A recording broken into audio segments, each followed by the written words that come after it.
Muy bien, buenos días. Aquí nos encontramos en la dirección de la Escuela Secundaria Técnica número 31.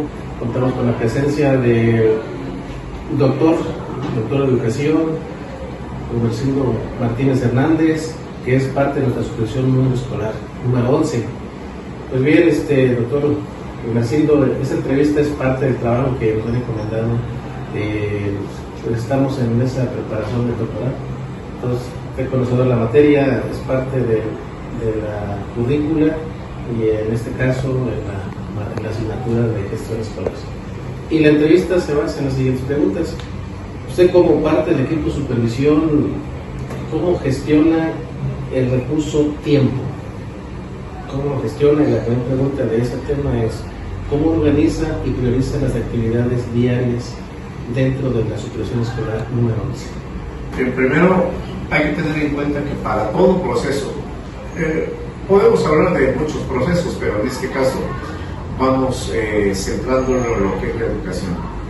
Todo proceso educativo, en función de dosificar o del manejo del tiempo, pues lo que se requiere indispensablemente es una adecuada planeación, y esa planeación además antecedida de un diagnóstico objetivo, de tal manera que el diagnóstico nos permita observar, verificar fortalezas, áreas de oportunidad, y en ese sentido, ya conociendo cuáles son las fortalezas y áreas de oportunidad, podamos ver qué tiempo le dedicamos a cada cosa según la necesidad. Pero insisto, no puede haber una dosificación de tiempo adecuada si no se parte de un adecuado y objetivo diagnóstico que conduzca a una planeación. Muy bien. Siguiente pregunta es, ¿qué estrategia utiliza para asegurarse de que el tiempo de enseñanza-aprendizaje se optimice? Bueno, una vez que se tiene la planeación, es importante visitar, acompañar a los docentes de tal manera que se verifique que el tiempo que se está utilizando, que no es tajante el tiempo cuando se planea, bueno, es la posibilidad de que ya sea en 50 minutos o en una semana o en un mes se aborde tal temática. Sin embargo, no es tajante, porque durante el proceso de enseñanza suceden cosas que pueden producir que se le tenga que dedicar más tiempo, porque hay que retroalimentar, dado que no se está logrando el objetivo que se pretende, etcétera. Pero es el acompañamiento, es el verificar que se vaya conduciendo acorde a lo que está establecido en la planeación y que las actividades que ahí se trazan sean propias para los educandos, de tal forma que ese tiempo efectivo en realidad produzca los efectos planteados. Muy bien. Bueno, vamos a pasar a otro rubro que es sobre la parte financiera. ¿Cómo gestiona esa parte tan importante en todo el proceso educativo? ¿Cómo planea los gastos? A lo mejor, como supervisión escolar, a lo mejor no hay un recurso definitivamente como una escuela, pero posiblemente en alguna ocasión, pues por lo menos ustedes son parte también de esa parte de recibir, ser mediadores, ¿verdad?, para las escuelas. ¿Cómo se administra esa parte? Siempre hablar de dinero es cuestión delicada, el manejo del dinero es cuestión delicada, y sabemos además que no es posible que las escuelas pidan una cuota a los padres de familia.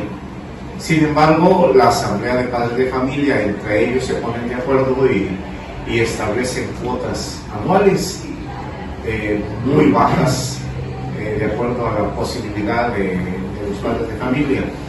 Es difícil, por supuesto que es difícil el acercar recursos económicos. Sin embargo, debe entrar la parte gestora incansable del director de la escuela, que debe decirse: el director no es para que esté encerrado en la escuela. Es cierto, el director debe ser acto de presencia en la escuela, debe estar al pendiente del funcionamiento, pero el director también debe salir a tocar puertas a las distintas dependencias del gobierno, de tal manera que pueda acercar sus recursos económicos, inclusive con los particulares, al sector privado, de tal manera que el recurso fluya. Hay muchísimos gastos en la escuela siempre, de lo que es el gasto corriente, lo que es el consumo de material de oficina, material de limpieza. Ese es el gasto corriente, pero hay gastos extraordinarios, que se descompuso un sanitario, que fallaron las lámparas, etcétera, que se cayó el portón, que falló una reja. Bueno, es un recurso extra que se tiene que conseguir. ¿Y quién debe gestionarlo? El director de la escuela. El director debe ser el gestor incansable. Lo digo, yo fui director durante 14 años, y en esos 14 años tuvimos que salir a tocar puertas, desde conseguir un comedor, por ejemplo, para los alumnos, que no fue cosa de un día para otro, que fue cuestión de años. Sin embargo, es una labor constante, incansable, que el director debe estar realizando para que los recursos económicos lleguen a la escuela, y por supuesto cuando llegan, pues se haga un ejercicio de ese recurso, un ejercicio responsable. Muy bien. La pregunta, agregando de que ahorita como parte de la expresión en su papel de jefe de enseñanza, ¿cómo optimizaría los recursos, sobre todo cómo transparentar esos recursos en la llamada rendición de cuentas?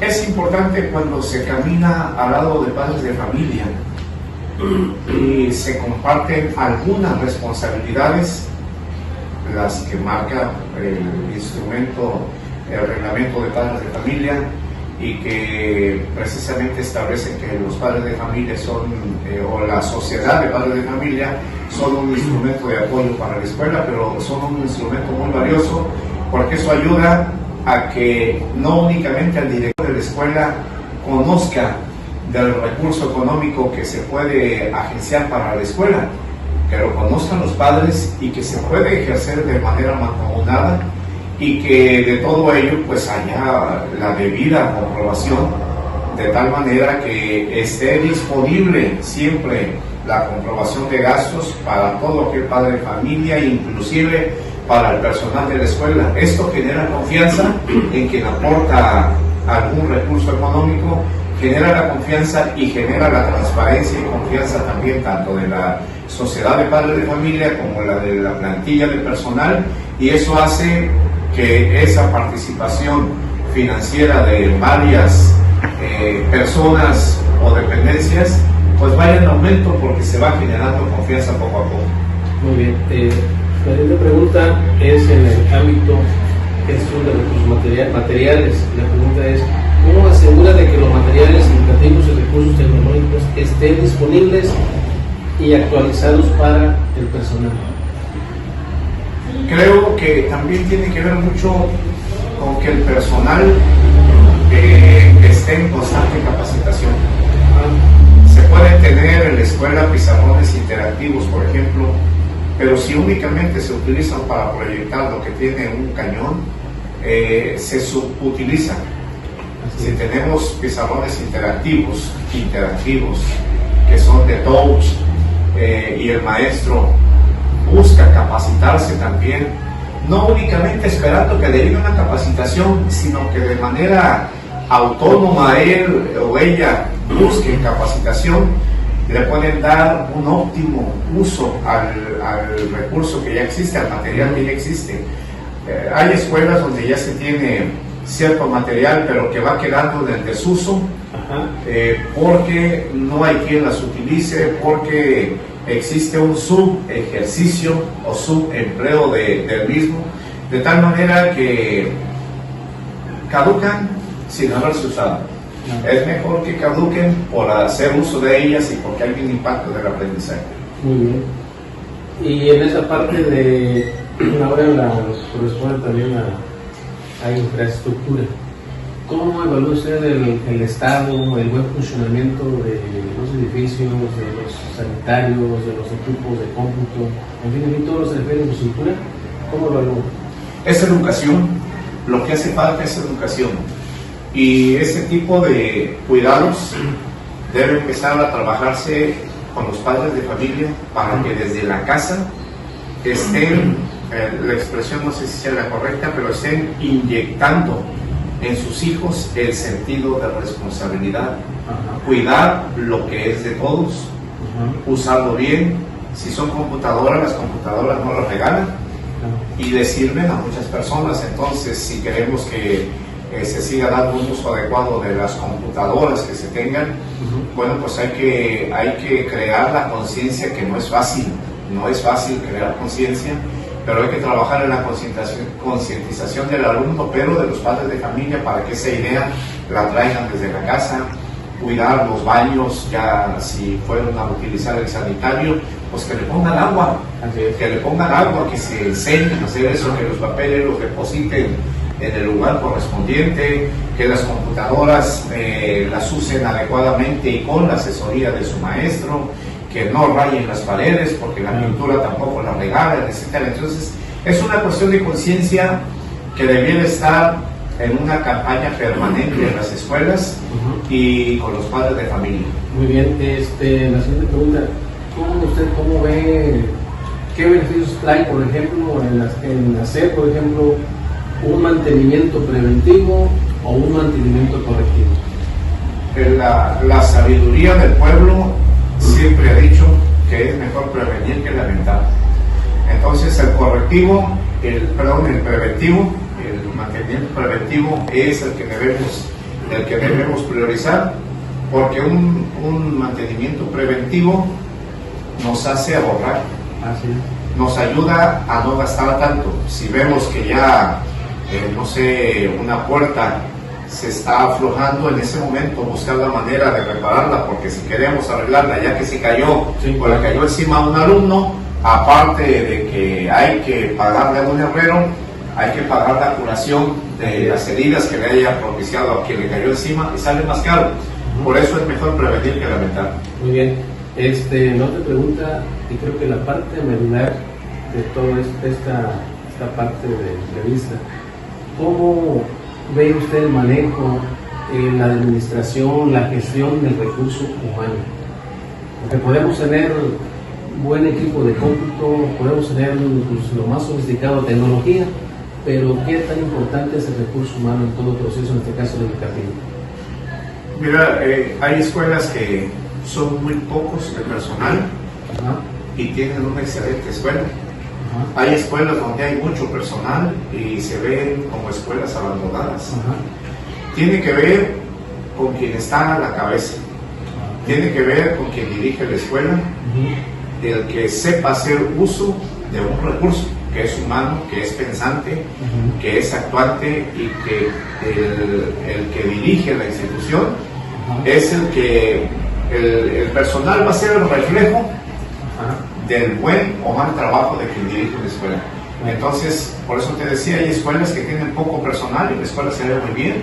Hay escuelas que tienen mucho personal y la escuela se ve abandonada. Es quien encabeza la institución el que hace buen o mal uso del recurso humano. Y si tiene mucho, pues lo debiera aprovechar.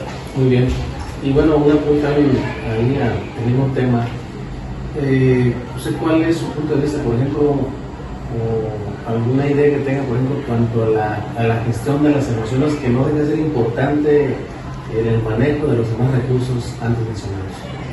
Mira, en los años recientes se habla mucho ya de las emociones. De hecho, hay un autor muy importante, Daniel, que no ha permeado aún en la mayoría del magisterio. Es necesario que el magisterio, que trabaja con alumnos, desde el director hasta intendencia, sepan de qué se habla cuando alguien pronuncia emociones. Son cuestiones que tienen que ver con el cerebro, son cuestiones que tienen que ver con el aprendizaje, que tienen que ver con la convivencia, que tienen que ver con la participación en comunidad. Son las emociones las que van a hacer que haya o no haya aprendizaje. Un alumno emocionado va a aprender. Como ejemplo, cuando un niño de preescolar, una niña de preescolar le ponen la estrellita en la frente, esa niña o niño va contento.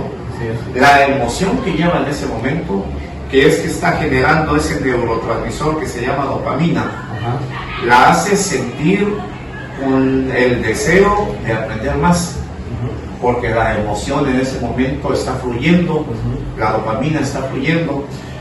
Pero si hay maestros que son fríos, que son apáticos, que solamente llegan al salón a preguntar ¿en qué nos quedamos ayer?, no van a generar emociones, ni las van a poder gestionar cuando algún alumno esté triste, cuando algún alumno esté enojado, cuando algún alumno esté exaltado. El maestro debe saber qué hacer, y en muchos casos los maestros no saben qué hacer y mejor se lo remiten ya sea a la dirección de la escuela, si es secundaria, pues llévenlo con trabajo social, llévenlo con otro, porque es descargar algo que no conoce. Y es importante que los maestros y maestras conozcan de emociones para que sepan ayudar a los alumnos en el manejo de las mismas, sobre todo en la adolescencia, que adolescencia viene de adolecer, y adolecer es faltar, que le faltan.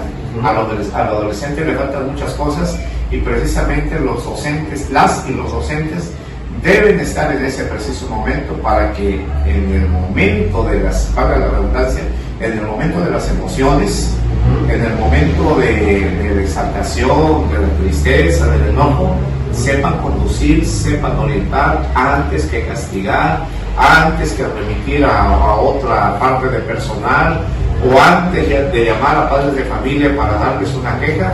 Es actuar dentro de la escuela, pero con conocimiento y con certeza. Okay. Dentro de esto mismo, ¿qué tan importante es, por ejemplo, la gestión de la escucha activa y la asertividad dentro de este proceso, dentro de una institución educativa? Es que la escucha precisamente tiene que ver con el manejo de las emociones. Hay alumnos que traen una carga emocional de sus hogares tremenda.